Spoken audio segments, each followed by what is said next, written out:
E há ainda funções muito intrigantes, relacionadas a esse ponto no centro do cérebro.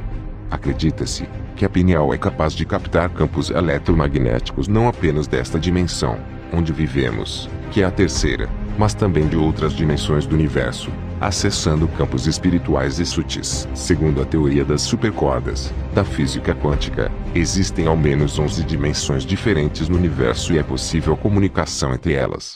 Em outras palavras, a pineal é capaz de detectar dimensões invisíveis aos olhos comuns, e esse pequeno radar está relacionado a fenômenos como clarividência, vidência de acontecimentos ainda não ocorridos, telepatia, comunicação por meio do pensamento, e capacidade de entrar em contato com outras dimensões, contato com a memória ancestral.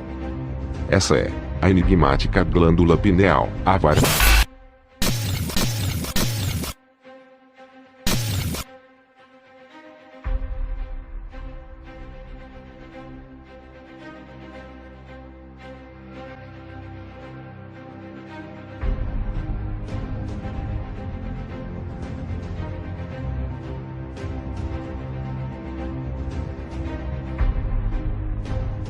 A glândula pineal, também conhecida como epífise neural, é uma glândula endócrina de tamanho pequeno localizada na parte superior do terceiro ventrículo, do encéfalo, ou seja, na parte central do cérebro humano. Sua função é secretar a melatonina, hormônio responsável pela regulação dos ritmos do corpo, ciclo circadiano, relógio biológico e o sono. Características principais: possui uma estrutura cinza avermelhada, tem o tamanho de um grão de ervilha, tem origem em células neuroectodérmicas. Possui a superfície revestida por uma cápsula pial. Seu funcionamento: durante a escuridão da noite e sono, a glândula pineal funciona mais, produzindo maior quantidade de melatonina.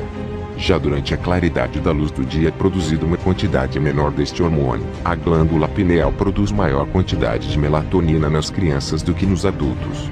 Por isso, que as crianças, no geral, necessitam dormir mais do que os adultos. A palavra pineal tem origem no termo grego, pinealis, que significa em forma de pinha. Mas segundo alguns estudiosos espiritualistas, dizem que esta glândula pode ter outra função, que foi ocultada da humanidade ao longo dos séculos. E estes estudiosos dizem que esta glândula é a ponte para o mundo espiritual, ou seja, a glândula pineal é o órgão da percepção universal. Segundo eles, na maioria das pessoas essa visão está adormecida.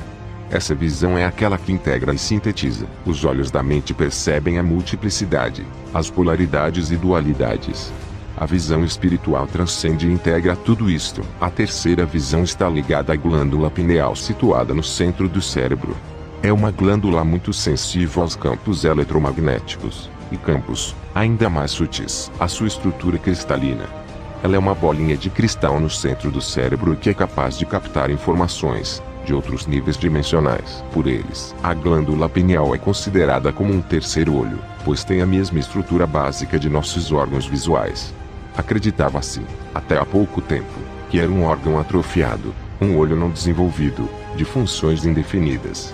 Mesmo assim, despertou o interesse dos cientistas, que descobriram funções relacionadas à física e aos fenômenos paranormais. Constataram que, como uma antena, a pineal, também chamada de epífise, é capaz de captar radiações eletromagnéticas da Lua, que regula ciclos menstruais, por exemplo, as radiações eletromagnéticas vindas do Sol, e ainda despertar a produção de certas substâncias neurotransmissoras, que estimulam a atividade física e mental. Também é a glândula pineal que ativa a produção de hormônios sexuais no início da puberdade, iniciando-se assim o ciclo da reprodução humana. Nos animais, sim, ela também está presente neles, capta os campos eletromagnéticos da Terra, orientando as migrações das andorinhas ou das tartarugas, por exemplo. E há ainda funções muito intrigantes, relacionadas a esse ponto no centro do cérebro. Acredita-se que a pineal é capaz de captar campos eletromagnéticos não apenas desta dimensão, onde vivemos, que é a terceira, mas também de outras dimensões do universo, acessando campos espirituais e sutis. Segundo a teoria das supercordas, da física quântica, existem ao menos 11 dimensões diferentes no universo e é possível comunicação entre elas. Em outras palavras, A pineal é capaz de detectar dimensões invisíveis aos olhos comuns, e esse pequeno radar está relacionado a fenômenos como clarividência, vidência de acontecimentos ainda não ocorridos, telepatia, comunicação por meio do pensamento, e capacidade de entrar em contato com outras dimensões, contato com a memória ancestral. Essa é a enigmática glândula pineal. Há várias controvérsias sobre as tarefas que cabem a esta glândula, pois muitos estudiosos creem que ela não detém, atualmente, nenhuma função específica, ou seja, ela seria simplesmente o que se conhece como órgão vestigial. Mas algumas certezas parecem existir, como a de sua contribuição no equilíbrio dos ciclos considerados vitais, especialmente o do sono, e na regulação dos esforços sexuais e reprodutivos. Esta glândula está envolta em uma delgada camada de areia, considerada muito útil. A ciência descobriu recentemente que ela é um pequeno tecido vermelho acinzentado, responsável pelo aprimoramento e pelas mudanças progressivas nos órgãos sexuais. Quando já não é mais útil nesta tarefa, vai aos poucos se convertendo em uma massa celular fibrosa, incapaz de produzir hormônios. Ela é constantemente avistada em exames radiográficos do crânio, pois é intensamente calcificada. Algumas experiências realizadas com roedores indicam que esta glândula pode exercer profunda influência sobre a performance de drogas como a cocaína e de antidepressivos, especialmente a fluoxetina, no organismo. O filósofo René Descartes defendia a tese de que a glândula pineal seria a morada da alma.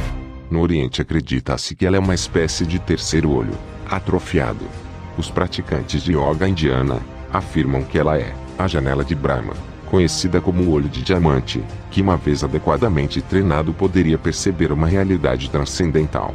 Lobsang Rampa, pseudônimo dotado por um escritor inglês, também se devotava ao conhecimento deste elemento do organismo. Alguns veem na pineal uma espécie de antena poderosa, teoria esta estimulada pela presença de cristais de apatita neste órgão, os quais vibrariam de acordo com as ondas eletromagnéticas por eles atraídas. No homem, esta glândula estaria em conexão direta com outras regiões do cérebro, tais como o córtex cerebral, que teria a capacidade de traduzir as mensagens transmitidas por ela. Assim, seria possível explicar eventos considerados paranormais, como a clarividência, a telepatia e a mediunidade. A doutrina espírita, elaborada por Allan Kardec no século XIX, também se empenha em encontrar justificativas para a atuação da glândula pineal. Segundo a teoria espírita, a epífise é considerada a glândula responsável pela existência da vida no plano espiritual e mental, além de deter um intenso significado no corpo etéreo. Ela comanda as emoções, pois tem acesso irrestrito a todo o sistema endócrino, atuando principalmente na esfera sexual. A pineal também seria capaz de dirigir as forças do inconsciente apenas com o poder da vontade.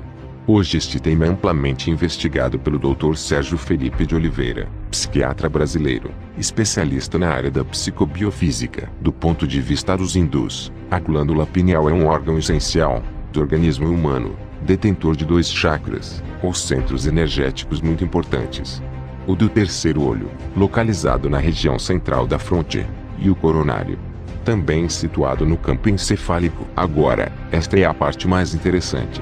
Toda a água potável de boa parte do planeta contém flúor, que segundo alguns especialistas seria fundamental para nosso organismo combater a cárie, etc. O que eles não dizem é que na verdade o flúor causa calcificação tanto dos dentes como de outros órgãos, mais especificamente da glândula pineal. Sabemos todos que a cárie é um fenômeno pandêmico, existe em todos os lugares e é impossível alguém que não a tenha. Mas, segundo eles, existem modos de descalcificar a glândula pineal. Se nunca ouviu falar da calcificação da glândula pineal, o nosso conselho é: faz uma pesquisa. Não só sobre este assunto, mas em todos os temas, porque não devemos acreditar em tudo que ouvimos. Pesquise por si mesmo. Mas vamos explicar sucintamente. A glândula pineal, que é um órgão pouco conhecido pela ciência, mas é conhecido nos meios espirituais por ser a localização do terceiro olho, e a ligação do corpo físico com os corpos espirituais. Erradamente, dizia-se, até há pouco tempo atrás, que era um órgão em extinção, por estar calcificado na maioria da população. E também li algures que os europeus, brancos, têm uma pineal atrofiada por ser mais calcificada que a glândula pineal de africanos e indianos.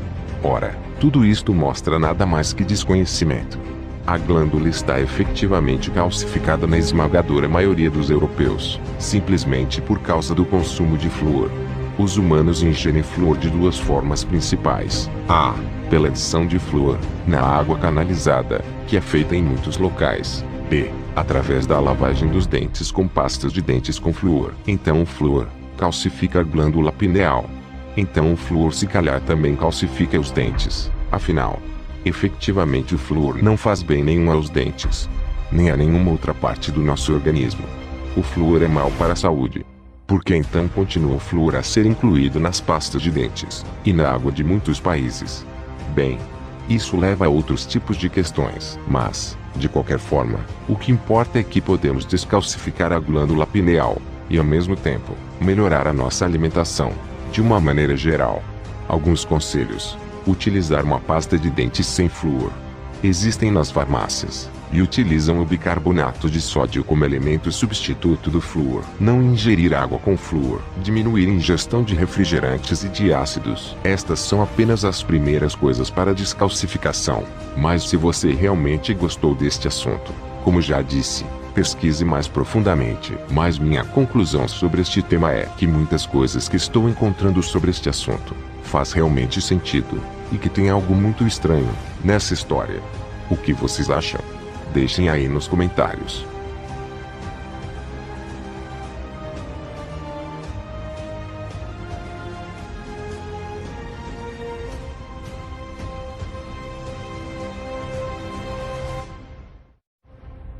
Enfim, chegamos à marca de 100 mil inscritos, e eu gostaria de dizer muito obrigado a todos. Nunca chegaríamos a esta marca sem a ajuda de vocês, que realmente gostam e acompanham o canal, que curte todos os vídeos e compartilham, e ajudam na divulgação. E obrigado também a todos que colaboram com o canal. Vocês realmente fazem a diferença. Se gostou deste vídeo, deixe seu like, compartilhe, comente. Um forte abraço. Até o próximo vídeo.